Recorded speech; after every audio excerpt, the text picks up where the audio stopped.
அஸ்ஸலாமு அலைக்கும் வரஹ்மத்துல்லாஹி வபரகாத்து. அன்பு சகோதர சகோதரிகளே, இன்றைய இந்த தொடரில் 46வது நாளுடைய இந்த தொடரில் உண்ணுதல் பருகுதல் உடைய ஒழுங்கு மற்றும் கோபத்தை விட்டொழிப்போம், விட்டு கொடுத்து வாழ்வோம் என்ற தலைப்பின் கீழால் நாம் இன்றைக்கு சில செய்திகளை பார்க்க இருக்கிறோம். அன்பானவர்களே, நல்லொழுக்க நற்பண்புகள் நற்குணாதிசயங்களில் நாம் உண்ணும் பொழுதும் பருகும் பொழுதும் சில ஒழுங்குகளை நபி அவர்கள் நமக்கு சொல்லி தந்திருக்கிறார்கள். அதை நாம் கவனத்தில் கொள்ள வேண்டும். உமர் பின் சலமா ரலியல்லாஹு அன்ஹு அவங்க சொல்றாங்க, உமருங்கிற ஒரு நபி தோழர் சொல்றாரு, நான் ஒரு முறை முகம்மது நபி அவர்களுடைய வீட்டில் சாப்பிடும் பொழுது எனது கையானது உணவு தட்டுக்குள்ளால் அங்கும் இங்குமாக அலைபாய்ந்தது, அங்குங்குமாக சென்றது.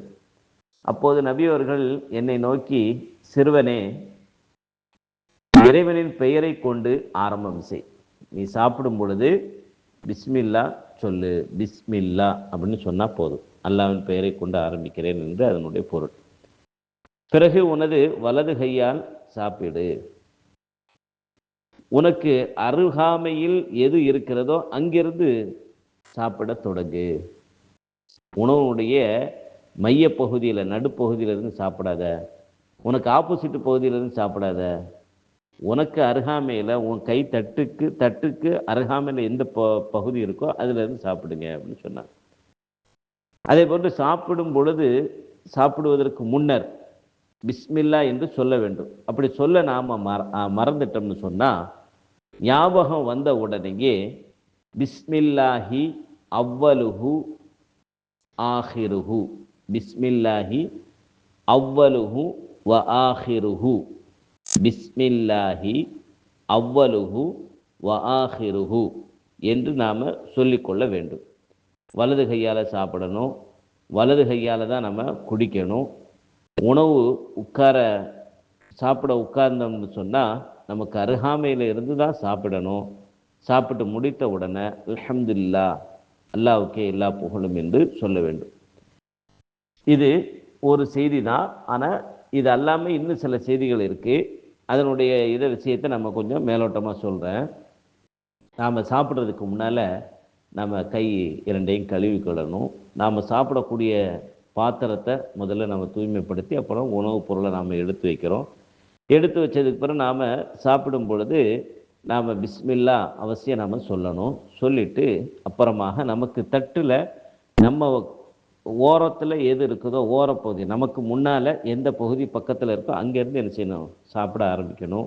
உள்ளங்கையில் என்ன செய்யக்கூடாதுன்னா உணவுப் பொருள் வராத வகையில் பார்த்துக்கிட்டு விரல்களை வைத்து நாம் என்ன செய்யணும், சாப்பிட பழக வேண்டும். சாப்பிடும் பொழுது கண்ணியமாக நாம் அதுக்கு இறைவனுடைய உணவு, இறைவன் நமக்கு தந்திருக்கிற என்ற உணர்வோடு கண்ணியத்தோடு அதை நாம் என்ன செய்யணும், ரசித்து ருசித்து மென்று சாப்பிட வேண்டும். சூடான பொருளாக இருக்குது அப்படிங்கிறதுக்காக நம்ம கையில் எடுத்துகிட்டு ஊதக்கூடாது. எந்த ஒரு உணவுப் பொருளையும் குடிக்கக்கூடிய பானங்கள்லையும் நாம் ஊதக்கூடாது. சூடாக இருக்குது அப்படின்னு சொல்லி ஊதக்கூடாது. அப்புறம் முகமது நபி நமக்கு சொல்லித்தந்த இன்னொரு ஒழுக்கம் என்ன அப்படின்னு சொன்னால், தண்ணி குடிக்கும் பொழுது நாம் வலது கையில் சாப்பிட்டுக்கிட்டு இருக்கோம், இப்போ இடையில விக்கலை எடுத்துகிட்டு தண்ணி குடிக்கணும். அப்போ நம்ம என்ன செய்யணும், தண்ணீரை இடது கையால் எடுத்து வலது கையினுடைய சப்போர்ட்டில் வைத்து நாம் என்ன செய்யணும், அதை குடிக்கணும். வலது கையினுடைய சப்போர்ட் அந்த கிளாஸ்லேயோ அந்த பாத்திரத்தில் இருக்கிற மாதிரி வைத்து நாம் குடிக்க வேண்டும். அது அல்லாமல் குடிக்கும் பொழுது வலது கையை வச்சு நம்ம குடிக்கணும், உட்கார்ந்து சாப்பிடணும், உட்கார்ந்து குடிக்கணும். இது ஒரு ஒழுங்காக நம்ம தெரிஞ்சுக்கிடணும். தண்ணி குடிக்கும் பொழுது தண்ணீர் பாத்திரத்துக்குள்ளால் ஒருபோதும் மூச்சு விடக்கூடாது. தண்ணீர் பாத்திரத்துக்குள்ளால் மூச்சு விட்டுக்கிட்டு என்ன செய்யக்கூடாது, அப்படியே குடிச்சிக்கிட்டு இருக்கக்கூடாது. ஒரே மடக்கில் நம்ம முழுவதுமாக குடித்து முடிக்கக்கூடாது. ஒரு வாயில் ஒரு வாய் தண்ணியை எடுத்துக்கிட்டோம்னு சொன்னால் அப்புறம் அதை நிதானமாக முழுங்கிட்டு அப்புறம் ரெண்டாவது, அப்புறம் மூணாவது, 3 மிடராக கொஞ்சம் கொஞ்சமாக முதல்ல குடிச்சுக்கிட்டு தான் அப்புறம் குடிக்கணும். இதெல்லாம் முகமது நபி நமக்கு சொல்லி தந்திருக்கக்கூடிய ஒழுங்குகள் என்பதை கவனத்தில் வைத்துக்கொள்ளும். இது உண்ணுவது பருவதில் நம்ம கவனிக்க வேண்டிய முக்கியமான விஷயம். அப்புறம் சாப்பிடும் பொழுது ஏதாவது உணவுப் பொருள் கீழே சிந்திச்சுன்னு சொன்னால் அதை நம்ம இடது கையால் எடுத்து சுத்தம் பண்ணி சாப்பிடணும். உணவுப் பொருளை நம்ம வேஸ்ட் பண்ணி விடக்கூடாது. அடுத்து சாப்பிட்டு முடித்ததுக்கு பிறகு நம்ம தட்டை நம்ம வலித்து நல்லா சாப்பிடணும். நல்லா சுத்தமாக வலித்து சாப்பிடணும். கை விரல்களை சூப்பி கொள்ளணும். ஏன்னா அது ஜீரண சக்திக்கு அது வழிவகை செய்யும். இது இன்றைக்கி மருத்துவ உலகம் அதை சொல்லுது. ஆனால் முகமது நபி அந்த மருத்துவ காரணத்தை சொல்லி நமக்கு சொல்லலை. சாப்பிட்டு முடித்தோடனே தட்டை வலித்து என்ன செய்யணும்னு சொன்னால் உங்கள் கை விரல்களை சூப்பி கொள்ளுங்கள் அப்படின்னு நமக்கு முகமது நபி சொல்லியிருக்காரு. அதுக்கு பிறகு சாப்பிட்டு முடித்த உடனே அல்ஹம்துலில்லாஹ் என்று நம்ம சொல்லிக்கொள்ளணும். இதுதான் உண்ணுவது பருகுவதனுடைய சிம்பிளான ஒரு ஒழுங்குமுறைகள். அடுத்து கோபம் நாம் கவனமாக இருக்க வேண்டிய ஒரு விஷயம். ஏன்னா முகமது நபி ஸல்லல்லாஹு அலைஹி வஸல்லம் அவர்கள்ட ஒரு மனிதர் தனக்கு ஏதாவது ஒரு உபதேசம் செய்யுமாறு கேட்டுக்கொண்டார். அதற்கு நபி அவர்கள் அவருக்கு சொன்னார்கள், கோவப்படாதீர், கோவப்படாதீங்க. மீண்டும் மீண்டும் கேட்க அப்போதும் நபி அவர்கள் அவருக்கு ஒரே விஷயத்தை திரும்ப திரும்ப சொன்னார்கள். அப்போ இந்த செய்தி நமக்கு எதை உணர்த்துதுன்னா, ஒரு தலைவர் மக்களுடைய விஷயங்களில் எந்த அளவுக்கு அக்கறையோடு இருந்திருக்கிறார் என்பதை நம்ம பார்க்க முடியுது. ஒரு நபித்தோழர்கிட்ட அவற்றை எல்லா இஸ்லாத்தோட எல்லா அம்சமும் இருக்குது. ஆனால் ஒரே ஒரு குறைபாடு அவற்றை இருக்குது, கோபப்படுறது. அடுத்த சட்டுன்னு கோபப்படுறது. அப்போ அந்த ஒரு பண்பை மட்டும் அவர் குறைச்சிக்கிட்டாருன்னா அவருடைய இஸ்லாம் அழகு பெற்று விடும். அதனால் முகமது நபி அவருக்கு சொன்னாங்க, கோவப்படாதீங்க, கோவப்படாதீங்க, கோவப்படாதீங்கன்னு சொன்னாங்க. ஏன் இந்த அளவுக்கு இஸ்லாம் சொல்லுது? கோவப்படுறது ஏன் தடுத்துருக்கு? ஏன்னா அதனுடைய விளைவு கடுமையாக இருக்கும், தீங்கானதாக இருக்கும். அதனால் ரசூலுல்லாஹ் அதை எச்சரிக்கிறாங்க. அதே போல் முகமது நபி கோபம் என்பது ஷைத்தானுடைய ஒரு பண்பாக சொல்லி காட்டுகின்றார்கள். நபி அவர்கள் நீதிக்காக சத்தியத்திற்காக மட்டும் அன்றி வேறு எந்த வகையிலையுமே நபி அவர்கள் கோபப்பட்டது கிடையாது. நபி அவர்கள் தன்னை தனக்காக பழி வாங்கியது கிடையாது. ஆனால் அல்லாஹுடைய சட்டத்திட்டம் மாறு செய்யப்படும் பொழுது அதற்காக கோபப்பட்டு உள்ளார்கள் என்பதை தான் நாம் பார்க்க முடிகிறது. நபி அவர்கள் பொறுமை, அமைதி என்பது புகழத்தகுந்த ஒரு பண்பு, அதற்கு சொந்தக்காரராகவும் இருந்தார்கள். அதிகமாக கோவப்படுறவங்க என்றைக்குமே அதிகமாக கை சேதப்படக்கூடியவர்களாக இருப்பாங்க. அதனால் இதை நாம் நம்மள்கிட்ட இருந்து அகற்றிக்கொள்ள வேண்டிய ஒரு விஷயம் என்பதை கவனத்தில் கொள்ளுங்க. கோபம் வரும்பொழுதெல்லாம் அவுது பில்லாஹி மினஷ் ஷைத்தானிர் ரஜீம் நம்ம சொல்லிடணும். எத்தனை தடவை கோபம் வந்தாலும் அத்தனை தடவை நம்ம கோபத்துக்கு மேலே கோபம் திரும்ப திரும்ப இருந்தாலும் அவுது பில்லாஹி மினஷ் ஷைத்தானிர் ரஜீம் அப்படின்னு சொல்லிக்கிட்டே இருந்தால் நிச்சயமாக அந்த கோபம் நம்மளை விட்டு அகன்று போயிடும். ரசூலுல்லாஹ் சொன்ன ஒரு தீர்வு. அடுத்து இந்த கோபம் வரும் பொழுது நமக்கு நிதானத்தை இழந்துருவோம், சிந்திக்கிற பக்குவத்தை இழந்துருவோம். அப்புறம் நம்ம செஞ்சு முடிச்சு கோபத்தில் மூர்க்கத்தனமாக நடந்து பேசி ஏதோ ஒன்று நடந்து அதுக்கு பிறகு கை சேதப்பட்டு நிற்போம். அவசரப்பட்டுட்டோம், கோவப்பட்டேனே, ரொம்ப உணர்ச்சி வசப்பட்டேன் அப்படின்னு அப்புறம் பின்னால் ஃபீல் பண்ணுறதை விட முன்கூட்டி அதுக்கான அணையை போட்டுறணுங்கிறது தான் இஸ்லாம் நமக்கு சொல்லுது. கோபம் ஊட்டுற இடத்துல நம்ம நின்றுக்கிட்டு இருந்தோம்னா உட்கார்ந்துடணும். அவுது பில்லாஹி மினஷ் ஷைத்தானின்னு சொல்லணும். உட்கார்ந்து நமக்கு கோபம் மேலிடுதா அப்படின்னு சொன்னால் ஒலி செஞ்சிடணும். இல்லை அந்த இடத்த விட்டு நம்ம என்ன செய்யணும், அகன்று போய் விடணும். நகன்று போயிட்டோம்னா ரிலாக்ஸ் ஆகிடலாம். இதெல்லாம் மார்க்க நமக்கு சொல்லியிருக்கக்கூடிய வழிகாட்டுதல் என்பதை கவனத்தில் வைத்துக்கொள்ளுங்கள். அடுத்து பிறருடைய தவறுகளை, குறைகளை, குற்றங்குறைகளை நம்ம மன்னிக்கிறதோ விட்டு கொடுக்குற பண்பு நம்மள்கிட்ட அவசியம் இருக்கணும். இது மூணாவது ஒரு விஷயம். அன்னை ஆயிஷா ரலியல்லாஹு அன்ஹா நபியுடைய மனைவிமார்களில் ஒருவர் சொல்கிறாங்க, நபி அவர்கள் 2 விஷயத்தை தெரிவு செய்ய வேண்டிய வந்தது என்று சொன்னால் அதில் எது ரொம்ப சிம்பிளான விஷயமோ அதை தேர்வு செஞ்சு செய்வாங்க. தீங்கு இல்லை என்றால் அல்லது தீங்காக இருந்தால் அதை விட்டு மிக தொலைவில் நபி அவர்கள் ஆகியிருப்பார்கள். தனக்காக யாரையும் நபி அவர்கள் பழி வாங்கவும் இல்லை.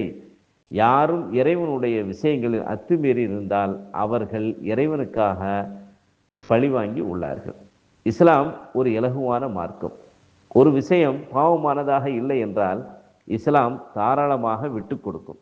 மன்னித்தல், விட்டு கொடுத்தல் என்பது முஸ்லிம்களிடையே பொதுவாக எல்லா மனிதர்களிடையும் நாம் இது போன்று நடந்து கொள்ளும் பொழுது அது சகோதரத்துவத்தையும் நமக்கு மத்தியில் இருக்கக்கூடிய பரஸ்பர பிணைப்பையும் அது அதிகப்படுத்தும். அதுக்கு அடுத்தபடியாக நாம் மன்னிப்பதிலும் விட்டு கொடுப்பதிலும் பொறுமையிலும் நபி அவர்களை நாம் பின்பற்ற வேண்டிய கடமை நமக்கு இருக்கிறது. விட்டு கொடுத்து மன்னிக்கக்கூடிய ஒரு முஸ்லிம் அதிகமான கூலியை, அருளை, உதவியை இறைவனிடமிருந்து பெற்றுக்கொள்கிறார். அது நாம் நினையாபுரத்தில் நமக்கு கிடைக்கக்கூடிய ஒரு கிஃப்ட். மன்னித்தல் விட்டு கொடுத்தல் என்பது தனிப்பட்ட விஷயங்களில் ஆகும். இறைவனுடைய விஷயத்துல காம்ப்ரமைஸ் இல்லை. மன்னித்தல் விட்டு கொடுத்தல் என்பது பலவீனம், இயலாமை காரணமாக அல்ல, இறைவனிடத்தில் கூலியை பெற வேண்டும் என்பதற்காக. ஏன்னா உண்மையான வீரன் யார் என்று சொல்லும் பொழுது, கோபம் வரும்பொழுது அந்த கோபத்தை கட்டுப்படுத்தி கொள்ளக்கூடியவர் தான் சிறந்த வீரன். அதுக்காக கோபத்தை கட்டுப்படுத்திட்டதுங்கிறதுக்கு அவர் இயலாதவர் இல்லை.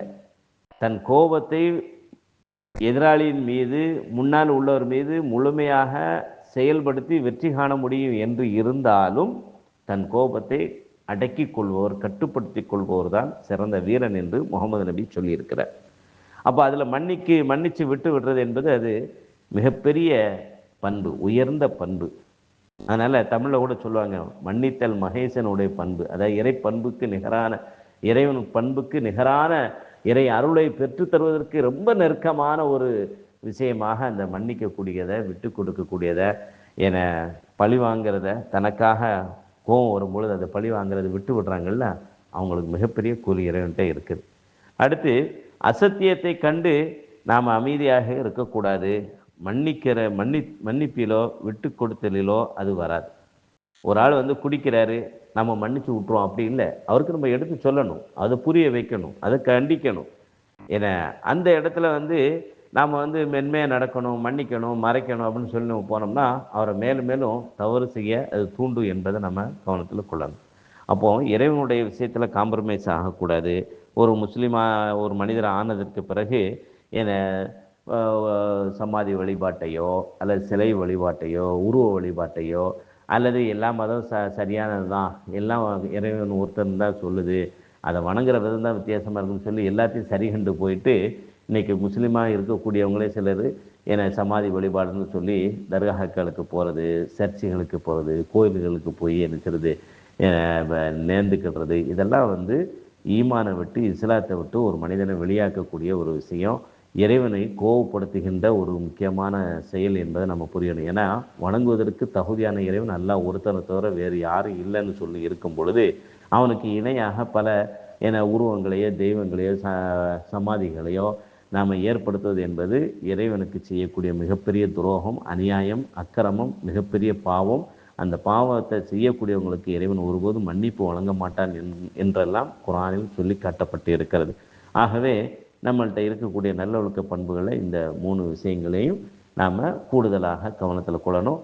அடுத்த ஒரு சில விஷயங்களை இன்ஷா அல்லாஹ் அடுத்த பாடத்தில் நாம் பார்ப்போம்.